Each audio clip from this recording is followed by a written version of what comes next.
No, what do you mean? What do you mean? You don't need to heighten the tension of No, the country. Is this the first time we've had coups? It's not the first time. Come and talk to us what is happening.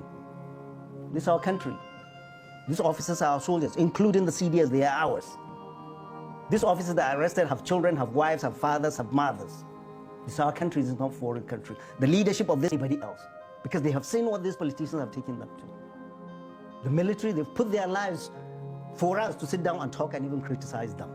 Well, this is happening. The military come and talk to Nigerians and make your politicians to address the nation. You are not doing well in that, and the government cannot go and hide and be quiet. We need to see a responsible leadership. We need to see the president reassuring the nation what's happening. What's happening? And it's not for you and I. We don't want a coup in Nigeria. The point is that we don't want any coup in Nigeria. I'm totally against it.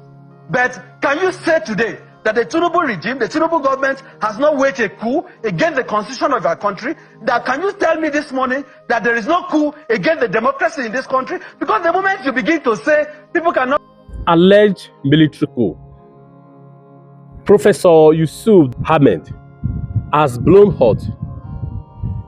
He said the military and the so-called presidency, they are not handling the issue well. And he gave the history of past coup in Nigeria. On normal circumstances, the government, the military, they're supposed to update, the citizen of what is going on. They denied yesterday there is no coup. Today, they are saying they are, you understand? It not even look as if they are getting their information from social media, just where we are getting it from. And meanwhile, they are currently punishing military folks, soldiers, currently as I speak. The other time, ADC also accused them of doing a kind of propaganda by trying to accuse a former governor who happened to be an ADC member. Let me stop here, guys. Let's take a listen at what Professor Yusuf have to say. Unveil a lot of things in this video. Also with Barrister Barrister Inebe Efion. All right, let's take a listen at what they have to say. In case today is your first time coming across my video, I want to say a big thank you for stopping by. This is Holy Ghost on platform, a platform that tell you undiluted truth. Let's watch now. Thank you. No, what do you mean? What do you mean? You don't need to heighten the tension of no. the country. Is this the first time we've had coups? It's not the first time. Come and talk to us what is happening. This is our country. These officers are our soldiers, including the CDS, they are ours. These officers that are arrested have children, have wives, have fathers, have mothers. This is our country, this is not a foreign country. The leadership of this country needs to address this nation and reassure us what's happening. What's happening? And this should be a wake-up call, whether this is real or phantom, for our leaders to do the right thing. The last couple of weeks have been replete with claims and counterclaims about what might or might not have happened preparatory to October 1st. Reports have been going around that there was a planned military coup that was reportedly put out by the defense headquarters, but the explanation of the defense headquarters was that it had nothing to do with a coup. First of all, your takeaway from what was earlier reported and some of the information we're hearing now about what could have been. Look, I mean, I have lived long enough. I will be 65 next month, alhamdulillah. I've lived long enough to have seen 9 coups. I was in primary school when the 1966 coup happened, so I don't remember that. But the Murtala's coup, I can remember that very well. Murtala's coup, then Dimka, then you have Buhari against Shagari, then you have IBB against Buhari, then you have then you have Oka coup, 9 coups. Majority of them were real, some were phantom. We've never seen the way this in his hand is handled. Social media has taken over the narrative from the army. It is social media that is telling people, oh, the army is the headquarters said, oh, it's no coup. The social media is saying coup. Guess who Nigerians are believing and trusting? Coup is not a joke. But the way the defense headquarters is managing this is incompetent and it's not reassuring to people. You don't think the explanation makes sense? Okay, you tell me. What did they say? Disciplinary and stagnation of rank? Right. Come on, my friend. I've had friends who are major generals, they're retired. Disciplinary issues are taken care of the unit level. You have Defense Intelligence Agency taking care of disciplinary issues. You think something is amiss? Look, what I'm saying is that what they have done is raise more questions than answers. What they told us is not adding up. They are telling us disciplinary issues. Well, does the DIA take care of disciplinary issues, for goodness sake? Stagnation of promotion. Does the DIA take care of stagnation of rank? And they are telling us, is this mischief or what? And the military is not talking. And we're hearing this all from social media, which is an indictment on the military. Social media is telling us that with the picture of the National Security Advisor, that most of these arrested officers were from his office. Come on, man. What operational command and capacity do troops or soldiers in the office of the National Security have? Do they even have guns there? But isn't there a high probability, Prof, that people could be commenting on something they have very little information about? Then, look, during the military, you continue to say this nonsense, knowing the importance of this, they will get you to come and tell the truth. You don't keep telling about this nonsense when this is a serious issue. Officers have been arrested. They have families. The country is on tenterhook. That there's going to be a coup. That's what they're saying. The military is saying discipline, it's saying this, and then they're putting the picture of the National Security Advisor. National Security Advisor, how many soldiers do they have? And what are they going to do? What capacities do they have? Is somebody just playing mischief with the National Security Advisor, power play, and saying it's from your office this happened? Come on, this is not a joke. The military is not handling this properly, and we are seeing lists. I don't know if you saw it on social media. List of soldiers, of officers, you don't seem too worried about the possibility of misinformation, because a good percentage of the information on social media is from the misinformation loop. Okay, look, then what is the military telling us? What is the military telling us? Oh, they said, it is disciplinary issue, it is this, it is this, and then they keep quiet. We've seen how coups were managed. I mean, given that all past military coups against civilian administrations were somewhat successful, wouldn't you say that what we're being told right now, that on face value, Nigerians should take it, what the defense headquarters is saying, what the federal government is saying, to double down on this? No, federal government is saying nothing. The military is telling us that, don't worry, Nigerians, just go ahead. These officers are for disciplinary issues. So we should go to bed. But in the past, the leadership of the military have also re-echoed and restated their support for Nigeria's democracy. Yeah, that is the politics. That is what you should be miming. What I'm saying is that, does that reassure Nigerians? I'm saying this is not mature, this is immature, this is not reassuring to Nigerians, and neither is it doing well to the families of these officers. They have families. They are there sitting. If it is disciplinary or something, they are painting them with coup. They are saying, a former governor, the son of this, the son of, for goodness sake. If you have a family member, is that the way you want to hear the news? What would it take to convince you, Prof, that there was no coup plan? No, the military should come and talk to us. I mean, they would say they have said enough. They haven't said enough. We are not under government. What has the government said? This is a government, they say they are going to do coup against you. The government, come talk to Nigerians. We voted you in. This democracy is our democracy. It's not the military's. Let me finish. It's not the military's or Bola Ahmed Tinubu. Come reassure Nigerians. What's happening? What's happening? The way they are managing the information, it is not reassuring. And if it is not coup, they are not doing justice to these officers.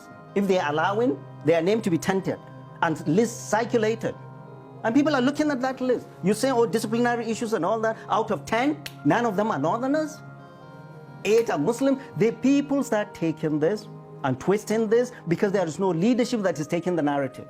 It is social media that's taking the narrative of this story. This is serious. This is not a joke.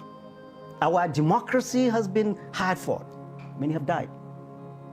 And we've always said that the risk to our democracy is not the military, but the irresponsibility of our leadership that have refused to do for their people what they are supposed to do. Do you worry that this could be inevitable? What? A military coup? No, given what's been happening across the globe. Look. What we are saying, who will defend our democracy? It is us. How do we do that? By making those our leaders to do what is right. The military doesn't jump just from the sky in an abstract. Our democracy, we fought for it 26 years. People have died. Many people have died. So if anybody thinks he can come and do this, or the military is being blasé about this, the military, you need to come and reassure the nation what is happening. What is happening? The government, on whose behalf the military is doing all of this should come and react. Mr. President, come and talk to us. So it's not enough. It's not enough that the Minister of Information has over and over again. No, it's not enough. He doesn't know anything. He probably reads from social media. This is not a joke. You don't value anything that comes from the government. No. Look, there is no trust. Go to the market. I don't know if you go to the market or you send your driver a big man. Go to the market and see. About the only institution people have trust in is the military. They don't have trust in these politicians or anybody else because they have seen what these politicians have taken them to. The military, they've put their lives for us to sit down and talk and even criticize them. Will this happen in the military? Come and talk to Nigerians and make your politicians to address the nation. You're not doing well in that, and the government cannot go and hide and be quiet. We need to see a responsible leadership. We need to see the president reassuring the nation what's happening. What's happening? And it's not for you and I to say it's inevitable. All we are saying is that the best government in this world is democracy. And that's what people voted for the last 26 years. And we will defend that. Isn't this one of those cases where it's better to let sleeping dogs lie? That the less maybe Nigerians know about what may or may not be the truth behind some of these speculations, the better. No, what do you mean? What do you mean? You don't need to heighten the tension of no. What the is country. Is this the first time we've had coups? It's not the first time. Come and talk to us what is happening. This is our country. These officers are our soldiers, including the CDS. They are ours. These officers that are arrested have children, have wives, have fathers, have mothers. This is our country. This is not a foreign country. The leadership of this country needs to address this nation and reassure us what's happening. What's happening? And this should be a wake-up call, whether this is real or phantom, for our leaders to do the right thing. For our leaders to do the right thing. We've just been showing this. Hunger in a land of plenty. Children are not going to school. Insecurity all over the place. The pulse of the nation is foul. Go to the streets and find out. The leadership of this country needs to do better, and the president needs to come and address the nation and reassure us. And the military needs to do better at handling this. Right. We don't want to hear this from social media. Right. The military says there's going to be, it has its own internal processes of dealing with these issues. There will be a court-martial, and of course, they would handle it the only way they know how. Do you consider those explanations? Clearly you think they should be saying more, but in terms of what you want to hear that may or may not reassure people that share your concern or frustration, what do you think the government, the president today, if you're calling for him to do a State of the Nation address, what do you expect to hear from the president? Right, the president addressed us on what's the emergency rule in Rivers. It's more important, Mr. President. This is more important, Mr. President. They said they were going to kill you and whoever the national on October 1st. That is what we heard from social media, and that's what people hear. Not the military. The military is countering nothing. Like the military is allowing this flame to go. Oh, we've said it is disciplinary. We didn't say it's coup. The military never mentioned the word coup. All this is trickling from social media. Don't we have political leaders? The military are not our leaders. We didn't vote for any general. We voted for our political leaders. Where are they? Where are they hiding? Where are the ministers? But Prof, don't you think the president and his team know a lot more about the situation? Then they should talk to us. What if there's nothing to tell you? No, then talk to us. We're entitled to know. We are entitled to know. We're not kids. There's not a military government that you hide anything, you say you know everything. No, Mr. President, you don't. You have a constituency, Nigerians are your constituency. They voted you in. We didn't vote for any soldier. We voted you in. And we're saying you should address the nation and you should ask the military to handle this better and reassure this nation. And here you are. We are talking all of this, Abdullahi, in the background of a toxic religious falsehood in this country. And then you're throwing this in. And then you're bringing the list of all Muslims. I went to Kano. The youth are telling me, what are we doing? What are we doing? I was asking, an obedient was asking me, oh, that former governor, I'm sure is Peter Obi. They don't want him on. These speculations continue if we don't have leadership to come and talk to Nigerians. And they will continue. It's very, very important. Don't think you know better than us. You don't. Okay. As you did say, it begs for a lot of answers, but the more you talk about situations like this, you feel there are so many unanswered questions. How much time I have, but let me, in rounding up, make this point.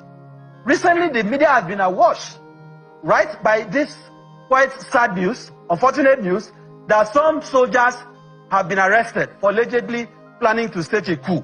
I believe you have seen those reports.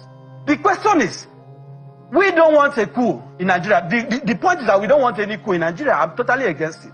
But can you say today that the Tinubu regime, the Tinubu government has not waged a coup against the constitution of our country? That can you tell me this morning that there is no coup against the democracy in this country? Because the moment you begin to say people cannot protest in the villa, people cannot protest in the Eagle Square, people cannot protest Sheku Shagari Way, do you want Nigerians in Abuja to go to Sambisa Forest to protest? Do you want people to go to the forest to protest? All right. This is a clear indication that this government has no respect for the rule of law. Look at the No Kings protest in US. Millions of Americans took over a lot of places in the US. Go to the White House today, you can find Americans protesting. Go to number 10 in London, you can find people in UK protesting in front of the Prime Minister's residence. What is sacred about the villa that Nigerians cannot protest? What is sacred about the National Assembly? If I cannot go to the National Assembly to protest, where am I supposed to protest? This Tinubu presidency, here is a president who took part in protest. Here are people in power, the APC, that came to power based on protest. Today, they are criminalizing protests, they are stigmatizing those who are holding placards, while the same government is romancing bandits that is using AK-47 to kill Nigerians, giving amnesty to criminals while attacking people that are holding a placard. This is not how to build a democracy. You cannot say you want a democracy, you don't want a coup, and at the same time, you are attacking the legitimate rights of Nigerians to protest. Let the government be serious. Let us stop this weaponization of the legal system, trivialization of the rule of law, making a mockery of the judicial system. Enough is enough. Nigerians must be respected. The rest of Nigerians to respect themselves is sacrosanct. And we are not going to relinquish on those rights. Indeed, Mr. Effiong, critical issues that you have raised that should form the guardrails of our democracy. And this is where we aptly anchor this segment. And thank you very much for coming on the program. Mr. Enibe Effiong is a human rights activist and a lawyer. Thank you for coming through on this segment. Thank you. Thank you for having me. Just before you go, I want to beg you for one thing. I beg. See, you see the screenshot you see on the screen now. Now that's the name of my YouTube. I beg. Make una go YouTube now, please. Go follow me there. I beg una, please. You see, Uncle Mark, sometimes the guy they be like who they smoke. Sabalo comedy page. Some time ago, I think 2 years ago, he deleted one of his page, made it reach 4 million. Another one 2 million. He has experienced it twice, so anything can happen. So we just have to prepare for any eventuality. Okay, I beg, follow me on YouTube now. Just type the name as you see it on the screen. Okay, so you can also, in case any issue, you can also catch up with me there. Thank you.